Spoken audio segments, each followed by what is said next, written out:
Vamos lá então, gente, dando continuidade às nossas aulas do ensino médio, agora com o nosso terceiro ano em especial. Nos aguardem, tá bom? Eu sei que está chegando o horário da fome, mas segure aí com a gente. E agora vamos saber o nosso título da aula de hoje? Então vamos lá. Para o terceiro ano, nós vamos ver hoje a Revolução Russa e seus desdobramentos, não é verdade? Só uma situação aí para vocês, é importante vocês lembrarem que antes da Revolução Russa, nós estamos vivendo ali aquele panorama da Primeira Guerra Mundial. Estou fazendo isso só para vocês se situarem, tá bom? Então, a Rússia ela está ali lutando com a Entente, não é isso? Então, vocês já percebem que a Rússia já está num contexto de muito conflito, que é a Primeira Guerra Mundial, certo? Então, é importante que vocês percebam que a Europa ela já está vivendo um momento muito delicado nesse momento. Por que eu estou falando isso? Para que vocês possam entender quais serão os antecedentes que vão fazer com que essa Revolução Russa aconteça. Tudo bem? Então vamos pontuar para vocês agora. Vamos lá? Então olha aí. Revolução Russa. Vamos ver os seus antecedentes. Primeiro, a economia rural. A Rússia, gente, apesar de vocês terem visto, quem acompanhou a aula do segundo ano, que lá no reinado de Catarina II, teve um grande desenvolvimento na agricultura, no comércio, até ali pingando um pouquinho, talvez naquela ideia das fábricas, se tornou um grande império em termos do seu exército, mas nesse início do século XX, enquanto todos os outros países da Europa já tinham seu desenvolvimento voltado para a indústria, não é verdade? Ali alavancados numa questão mais organizada do contexto industrial, a Rússia tinha uma economia muito rural. Ela deixou a servidão, ou seja, abandonou aquela ideia de servidão ali, da ideia de quem tem a terra e de quem serve, só em 1861. Ou seja, ainda era muito recente em termos de outros países da Europa que já estavam em desenvolvimento industrial bem mais avançado. É importante lembrar também que muitos autores afirmam que a Rússia vivia nesse momento uma economia rural quase que feudal, ou seja, aquele agricultor estava alinhado, ligado àquela terra, certo? Então a gente percebe também aí que a vida desse camponês, ela não é nada agradável, porque ele está ali preso à terra, preso ao dono da terra, sem formação educacional, sem prosperidade de vida, então ele está numa condição de extrema necessidade. Então, já situem aí esse ponto, essa realidade que a Rússia está vivendo nesse momento. Segundo, poucos centros fabris que vão aí coincidir com a questão da economia rural. Como a Rússia era um país de características rurais, obviamente o seu desenvolvimento industrial era pouco. E esse pouco desenvolvimento industrial, ele ainda era voltado com o apoio dos bancos estrangeiros, com o apoio das empresas estrangeiras, ou seja, não era algo propriamente russo, certo? E aí eu tenho esses centros fabris em apenas algumas cidades. Então, ou seja, esse desenvolvimento ele não era homogêneo. Tinham cidades aqui, zona rural. Então, a gente percebe que havia um distanciamento social muito grande. Vocês começam a perceber os problemas que a Rússia está enfrentando nesse momento, ok? Vamos lá para o próximo ponto. 85% da população total era constituída por camponeses e pobres. Então aí fica um ponto muito importante e isso mostra aquilo que nós já citamos anteriormente, uma economia rural, poucas fábricas, muitas pessoas no campo. Essas pessoas no campo, obviamente, sem acesso à educação, sem acesso à saúde de qualidade, não é verdade? Sem acesso às perspectivas de vida. Então, nós percebemos que a Rússia, apesar do seu grande esplendor arquitetônico, cultural, seu czar, ela ainda vive ali muito emparelhada com muitas características que os outros países já ultrapassaram há muito tempo. Outro ponto, os trabalhadores rurais viviam em extrema miséria e pobreza, pagando altos impostos. E aí vem o boom da situação. Como é que um camponês, aquele homem rural que está servindo alguém, ainda tem que pagar impostos altos para manter, obviamente, a nobreza, para manter também a burguesia? Eram os comerciantes, eles nem eram tão importantes assim, porque essas fábricas elas estavam dadas aos grandes empresários mesmo, grandes empresários. Então, nós temos aí todo um contexto para muitos conflitos. Porque, como eu já falei para vocês, a história é feita disso, uma hora... o despertador ele dá um alerta ali. Um outro ponto muito importante foi a Guerra Russo-Japonesa. A Guerra Russo-Japonesa, ela vai acontecer entre 1904 e 1905. Uma guerra entre Rússia e Japão por conta de 3 territórios em especial. Vai ser a Manchúria, temos também o Porto Arthur, e esses territórios, eles são primordiais para a comunicação de comércio. E aí os russos tinham uma ideia de supremacia que era intocável, gente. Até porque a Rússia, ela vem de um histórico de grandes czares, de grandes imperadores. E aí quando nós temos ali Nicolau Romanov, ele acredita que a Rússia está no seu ápice de poder. Mas veja bem, um país com características agrárias, que tem poucas indústrias, a sua população vive na miséria. Alguém aí pensou, esse rapaz está sonhando, né? É de se pensar isso, mas eles acreditavam. Eles acreditavam mesmo, a nobreza ali, os organizadores do império mesmo, eles acreditavam que a Rússia era superior a qualquer território, a qualquer país. E eles subestimaram o Japão. O Japão, gente, pelo amor de Deus, uma ilha ali, duvido que vão conquistar os territórios que pertencem à Rússia. Aí veio o ledo engano. Por quê? Porque os japoneses derrotaram facilmente ali os exércitos russos, porque a superioridade das suas armas não teve combate. Por quê, gente? Porque o Japão trouxe armas modernas para a guerra. E aí isso trouxe à tona os problemas russos. Uau, nós não somos tão superiores assim. Mas por quê? Porque nós não temos a tecnologia, a modernidade em armas, em embarcações, tanto que eles atacavam ali o Porto Arthur, né, através do mar, e facilmente eles tiraram os russos dali. Então se acabou aquela ideia de que os russos estavam em outro patamar. Foi justamente a guerra russo-japonesa que trouxe essa verdade à tona. E tem uma outra situação aí, terceiro ano. Para se manter uma guerra, é necessário o quê? Dinheiro. De onde é retirado esse dinheiro? Dos impostos, das fábricas. Os impostos são altos para um camponês pobre e as fábricas são quase inexistentes. Então isso aí vai causar ainda mais esse cenário, ok? Próximo ponto. Domingo Sangrento, no nosso calendário, em 9 de janeiro de 1905. Então, em consequência ali da guerra russo-japonesa, em consequência da condição de miséria do povo, em consequência das condições de trabalho que aquelas pessoas viviam nas fábricas que eram insalubres, tá bom?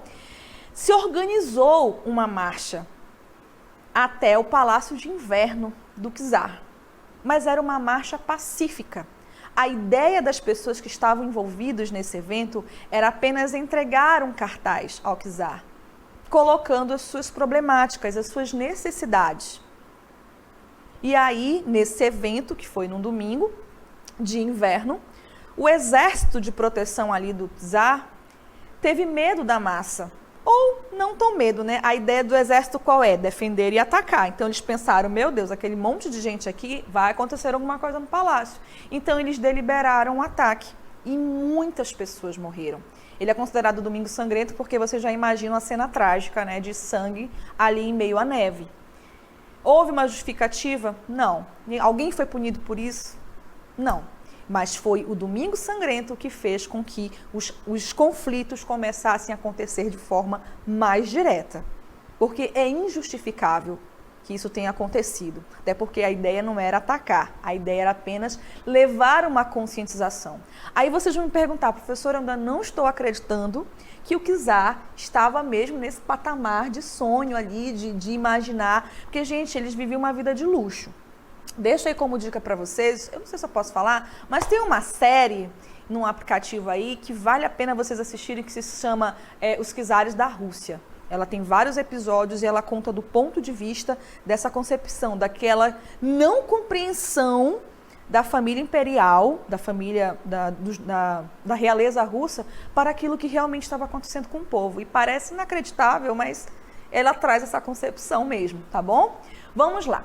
Primeiro, sovietes. Já ouvi muito essa palavra sovietes. Sovietes, na verdade, são conselhos, como diz aí o texto para vocês, formados por representantes dos trabalhadores para tomar decisões políticas. Então, dentro das fábricas já começa uma movimentação. Nós não podemos aceitar Nós não podemos concordar. Então, os sovietes, esse conselho, eles vão existir em várias cidades, onde havia ali a ideia de indústria, eles vão começar a surgir, tá bom? Então, foquem nessa palavra também, que ela é importante. Próximo ponto. Descontentamento com a participação da Rússia na Primeira Guerra Mundial. Por quê? Porque a Primeira Guerra ela vai encerrar em 18 e vocês vão ver que a Revolução mesmo, vamos já ver, ela vai ser em 17. Então, a Rússia estava no meio da guerra. Ué, mas aquela Rússia que perdeu ali para o Japão, a mesma. Só para vocês verem um problema. Outro ponto, as ideias marxistas. Então, Marx e Friedrich Engels já disponibilizavam, já era de conhecimento dos operários, as suas ideias marxistas em relação à opressão sobre a classe trabalhadora. Então, esses trabalhadores se alimentaram dessas ideias, aonde a única forma de transformar a sua vida é o trabalhador chegando a controlar os meios de produção. E dentro desse processo, nós temos o surgimento de dois grupos políticos, que são os bolcheviques e os mencheviques. Bolcheviques significa maioria e mencheviques, minoria em russo, tá bom? Então, eu espero que até aí vocês tenham compreendido. Agora, como é que vai acontecer essa revolução? Ela é dividida em duas partes, fevereiro e outubro de 1917. Vamos lá? Primeiro ponto, olha aí, fevereiro para nós, tá, gente? Março para eles têm um outro calendário. Derrubada da autocracia do czar Nicolau II da Rússia. Então, quando o czar percebeu que os movimentos começaram a acontecer deliberadamente, os conflitos começaram a acontecer não só no campo, mas muitos membros do exército também apoiavam a causa, aí o negócio pegou fogo. O exército deveria me proteger, o exército está lutando ao lado dos sovietes e também dos camponeses, então o negócio vai pegar para mim. Quando ele viu isso, o que ele pensou? Vou trazer essas pessoas para próximo. E aí, ó, em fevereiro, nós vamos ter a tomada, a sua derrubada de poder. Antes disso, o que ele pensou? Vamos tentar aí trazer, criar a Duma, que na verdade era uma assembleia, e trazer representantes desses grupos. Mas na verdade, gente, ele fez isso só para ganhar um tempo. Só que enquanto ele ganhava tempo, os revolucionários também estavam se organizando. E aí, em fevereiro de 1905, ele acaba, olha aí, sendo derrubado do poder. Então, nesse momento, traz aí o textinho só para a gente ver o ponto 2, vai ser instaurado o governo provisório, que foi liderado por moderadores, como Alexander Kerenski, ok? A família real, ela acabou sendo fuzilada em julho desse mesmo ano. Aliás, exatamente. Então, vamos lá. Revolução de fevereiro continuando. Então, após essa revolução, nós vamos ter o estabelecimento de uma república de cunho liberal. Vejam bem, fevereiro, tiramos o czar, vamos aprisioná-lo ali com a sua família e vamos fazer um governo provisório, ok? A primeira fase da revolução. Esse governo provisório contraria a vontade popular e mantém a Rússia na guerra. Gente, olha só, vocês não leram lá no começo comigo? Um dos motivos das revoltas das pessoas era justamente a Rússia estar na Primeira Guerra. Por quê? Porque era visível que eles não tinham roupas específicas de qualidade, não tinham armas. Se vocês tiverem a curiosidade, eu sei que os meus alunos terão de irem buscar soldados russos na Primeira Guerra, aí você pega um soldado, digamos, inglês, observe a diferença do aparato para a guerra. E aí, esse governo provisório mantém a Rússia na guerra. Isso em fevereiro. Vamos continuar? Vamos ter também um retorno de Lenin.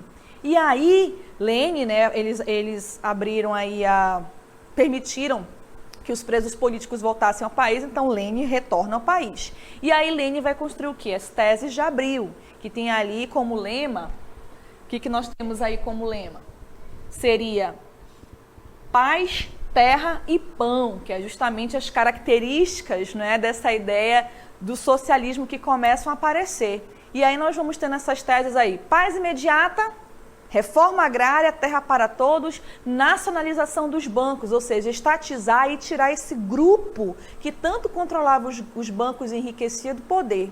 O aumento de número das manifestações também aconteceu nesse período, porque a ideia não era essa, né, gente? Vamos lá, nós queremos governar junto com nossos representantes. E aí, a Guarda Vermelha, que era justamente ali os bolcheviques mais atenuantes, mais acentuados, eles tomaram o governo provisório. Então teve o golpe dentro do golpe, professora, exatamente, que nós chamamos da Revolução de Outubro no nosso calendário, e no calendário russo foi em novembro. Vamos lá?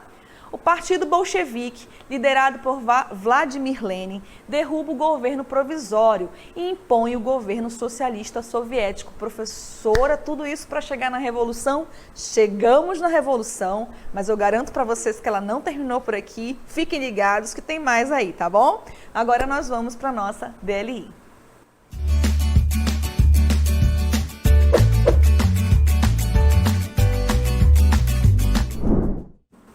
Então vamos lá. A Revolução Socialista na Rússia em 1917 foi um dos acontecimentos mais significativos do século XX, uma vez que colocou em xeque a ordem socioeconômica capitalista. Sobre o desencadeamento do processo revolucionário, é correto afirmar, temos as alternativas, daqui a pouco a gente retorna com vocês.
Então, voltamos. Eu já começo atribuindo um pontinho aí de participação, né? Para Yasmin, Joiciane, Adriel, Gustavo, Evelyn, Iara, Marielle, João, Ana Paula, Ronald, Rony, Lucas Gabriel, Alisson, Luiz Felipe, Lara, Iara, João Pedro, Israel, da Escola Jacimar Gama, Josias, Andréia, que é da Escola Cleomenes Chaves, Samuel e acho que é Mário, da Escola Ernesto Penaforte. Então, gente, já há um ponto de participação aí para vocês, porque eu sei que o horário vai subindo, a gente vai ficando, né, com aquela fome, mas muito obrigada por estarem aqui conosco. Então, vamos lá.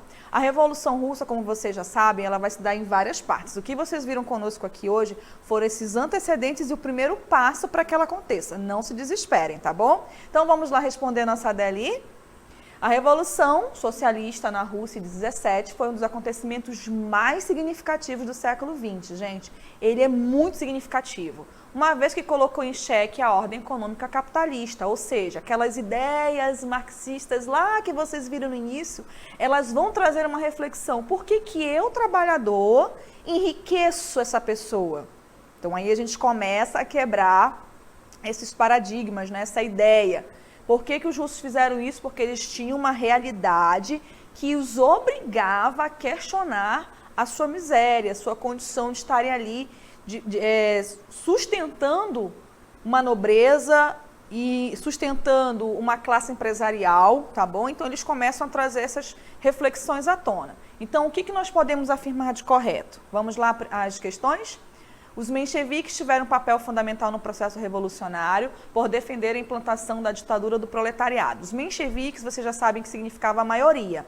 Então, só para especificar a vocês, os mencheviques, eles eram a favor de uma transformação pacífica, certo? Os bolcheviques, que eram a maioria, eles eram a favor da revolução. Nós vamos lá e acabou-se. Os mencheviques não, eles diziam, não, a gente precisa dialogar, precisa conversar para nós chegarmos a esse ponto. Então, só aí a questão já está incorreta. Vamos lá, B. Os bolcheviques, que eram a maioria desse grupo e queriam o processo revolucionário, boom, ligando a chave, representavam a ala mais conservadora dos socialistas? Também não. E eles não foram derrotados pelos mencheviques, tá bom? Alternativa C. Foi realimentado pela participação da Rússia na Primeira Guerra, o que desencadeou uma série de greves e revoltas populares em razão da crise de abastecimento de alimento. Correta. Por quê? A professora não falou na aula, mas agora vai reforçar vocês. Gente, quando um país está em guerra, ele necessita alimentar o seu exército, sustentar o seu exército. E o exército russo, já dei a dica para vocês, procurem depois as imagens. Ele é visivelmente enfraquecido diante dos outros exércitos. Então, quer dizer, volta lá a alternativa C para a gente, rapidinho na tela para eles, olha só. Então, o que nós temos aí? A crise de abastecimento. Gente, as pessoas estavam passando fome para manter um exército numa guerra que estava mais matando o povo do que realmente ajudando a guerra. Aí vem a Revolução de Fevereiro, qual era o combinado? Vamos tirar a Rússia da guerra. A Rússia não foi retirada, gente. Então isso vai acontecer com que a Revolução de Outubro aconteça. Aquele mesmo grupo que estava no começo com eles, agora foi lá e disse, não, nós vamos fazer isso de forma mais acentuada. Vocês vão ver para frente que a Revolução de Outubro, ela foi só o começo de uma outra guerra civil. Então aí começam os problemas de forma mais imediata. Uma coisa importante que eu me equivoquei no início, tá, gente? A família imperial russa, ela vai ser assassinada em julho de 18. Eles ficam ali um ano mantendo aquela família e eles precisam eliminar todos os representantes dela. Então, eles acabam fazendo aí esse fuzilamento total. Então, eu espero que vocês tenham compreendido, mas caso ainda tenham dúvidas, vocês podem nos procurar no chat, vocês podem também acessar a nossa plataforma do Saber Mais e no YouTube também. Então, queridos, muito obrigada, terceirão, até a próxima. Aliás, até amanhã, viu? Beijos!